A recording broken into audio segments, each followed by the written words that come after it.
spiritual awakenings are a part of life, and some people catch up them and other people miss them. They don't realize what's taking place in their body, or they think it's just something going on. Hi, I'm Karen Barno, and I kind of want to talk to you today about spiritual awakenings. Now, spiritual awakening is when you start waking up to the bigger picture. When you start waking up and you see angels and you see serendipitous, you see numbers appearing all the time, you see patterns, you just feel different. You all of a sudden start looking at life differently, and it's hard to explain other than the things that might used to drive you crazy. You kind of look at it now and go, well, whatever. Now, what causes a spiritual awakening can be a lot of different things. It could be a divorce, midlife crisis, car accident, near-death experience, life-threatening illnesses, trauma. Any of that can cause a spiritual awakening. You know, for me, I'm going through a really very sad, very traumatic time right now in my personal life. And so it makes sense that I would start awakening more because I'm asking larger questions about, what's the point? What's the purpose? Where does this end? How does this go? And that becomes a part of a spiritual awakening. And there's signs and symptoms to know. And, I recognized last night, the easiest one to tell, all of a sudden you'll start itching. The crown of my head, I was awake till 1 o'clock itching my head.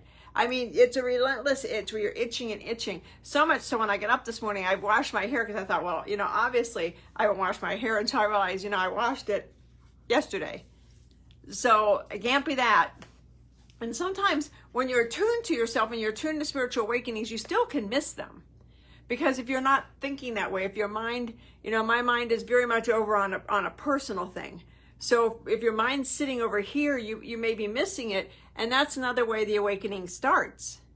Because the universe knows that you're open, you're receptive because you're asking big questions. You're not asking,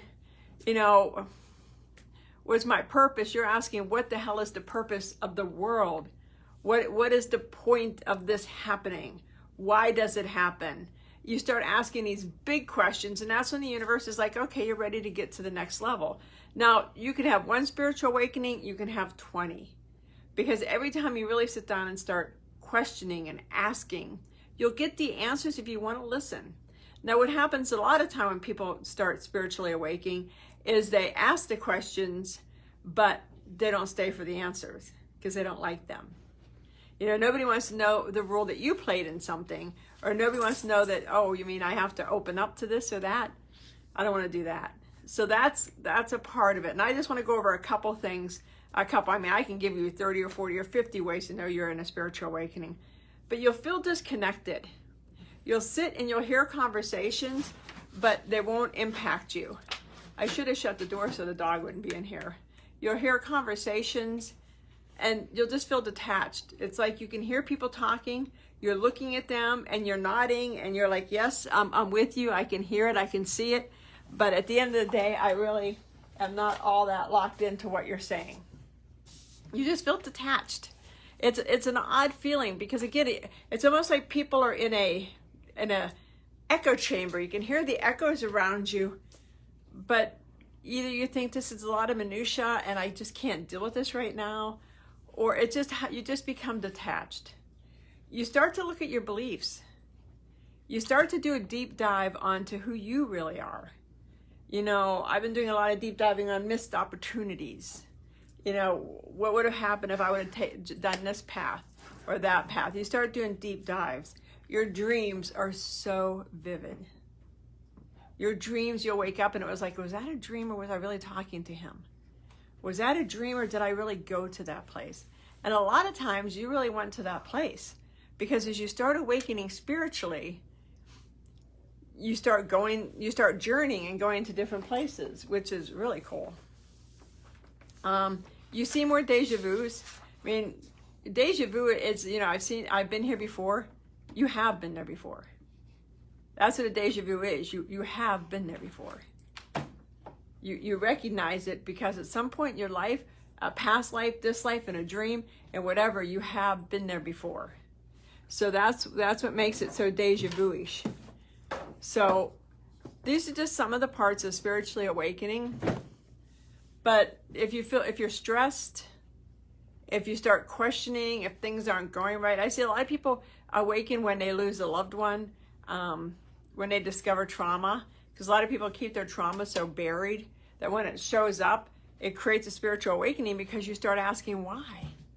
I mean, how many times have you asked, what is the meaning of this? I ask that all the time. It's like, God, what is the meaning of this?